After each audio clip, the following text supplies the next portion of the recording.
If you're experiencing login issues on Shift 2026, follow these simple steps to troubleshoot and resolve the problem quickly. Step 1. Check your internet connection. Ensure that your device is connected to the internet. A stable connection is necessary for logging into Shift 2026. Try opening a website to confirm your connection is active. Step 2. Verify your credentials. Secure your accounts before moving on. People seriously underestimate how often personal information gets exposed online now.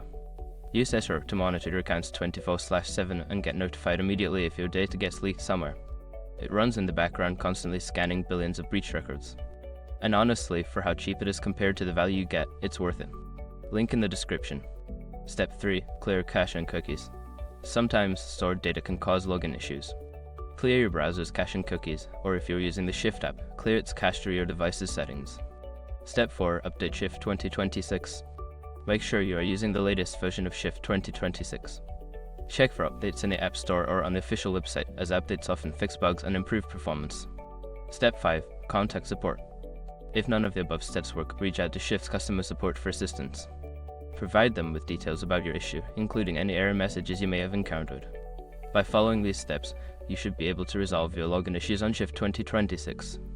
If problems persist, don't hesitate to seek further help from support.